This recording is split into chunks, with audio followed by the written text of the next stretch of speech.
Greetings, everyone. Thank you to everyone who supported the second radio broadcast of Voice in Stereo, The Father Factor.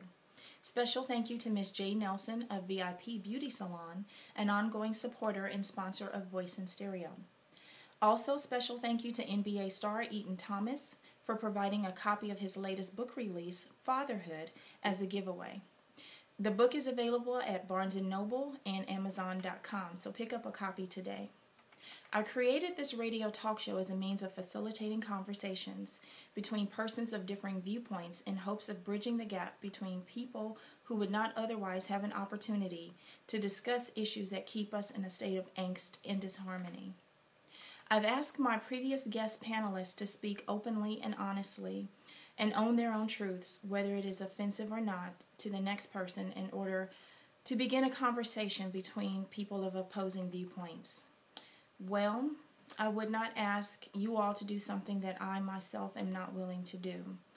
The next segment, or series of segments, which I will explain in a moment, is a very personal one for me.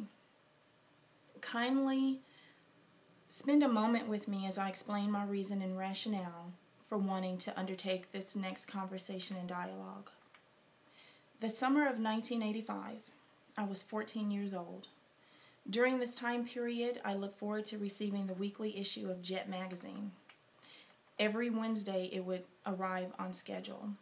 This particular June 17th, 1985 issue left an indelible impression on me. I vividly remember coming home, grabbing the magazine from the mailbox, thumbing through it as I always had, and the first picture I saw was a black and white picture of a handsome young boy. And I thought, boy, he sure is cute. He has that retro look and everything. He is going to give New Edition a run for their money. That was my reaction as a teenager. And I assumed that he was a new celebrity on the scene. I was not prepared for the information on the pages that followed. I remember rushing into the house, flipping on the TV, grabbing a snack, and I read the article on this cute young man. That young man was Emmett Till. I distinctly remember my joy changing to horror as I read the descriptive recount of the murder of Emmett Till, who was also 14 years old at the time of his murder. Just 16 years prior to my birth, Emmett Till was savagely murdered and disfigured for whistling at a white woman in the Mississippi Delta region. This issue of Jet magazine commemorated the 30-year anniversary of his death. I sat and read in horror the recount of this story of his death, and I went numb as I viewed the picture of his maimed and disfigured body in the casket.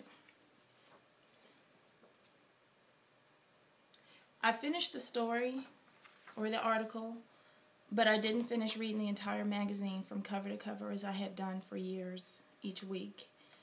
I was angry, I was numb, I was hurt, I was heartbroken, and I was scared. I remember sitting in that chair for hours, unable to move, simply trying to make sense of it all. When my mother arrived home a few hours later from work, I was still seated there with tears streaming down my face. I explained to her what I had read, and we had a conversation about race in America. That day had since changed my views on race relations. I became very close to the concept of interracial relationships. In my 14-year-old mind, I began to question why any black man would ever want to date or marry a white woman, given our country's history with race relations and the atrocities that had been committed yet never directly dealt with. Given the fact that Emmett Till was murdered for talking to and whistling at a white woman, given the fact that so many unknown and unnamed black men have been lynched, imprisoned, and subjected to fear and control for stepping outside of that boundary, I have not been able to understand why any black man would want to pursue a relationship with a white woman, given our history. That left an imprint on my heart and soul that I have not healed from, nor have been willing to move beyond until now. I am publicly disclosing this story and part of my history in hopes of finding understanding, acceptance, and above all, healing from the anger that still lingers from the past. I have made deliberate strides in my life to overcome issues that keep us separated, like religion, politics, sexual orientation, and no longer wish to carry this burden.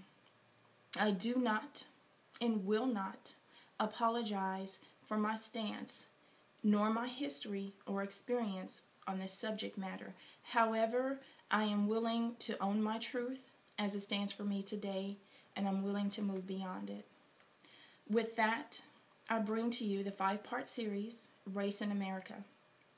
The first show will kick off on July 8th at 8 p.m. Central Standard Time with Black Men and White Women, The Unheard Story, as we talk to several black men who have graciously agreed to discuss this issue with me and share their story. July 20th, Interracial Relationships, The Other Side of the Story. We will speak with persons who are in interracial relationships or are of mixed parentage and their experiences. August 5th, White People Talk About Race in America. I have several white panelists who have agreed to have an open and honest conversation on their views of race in America. August 19th, People of Color Talk About Race in America. We will continue this discussion with panelists of color who will share their views on race in America. The series will wrap up on August 26th, Race in America, What Have We Learned? During which time we will recap the stories shared and discuss lessons learned from the series and ask ourselves, where do we go from here? Join me for these very poignant and compelling conversations as we begin to discuss those issues that affect all of us and promote healing, honesty, and integrity. These conversations will be gripping and candid, but will be facilitated with the utmost care, respect, and love. Until we meet again, I'm your host, Monica Sykes, saying one love, live today. Let the healing begin.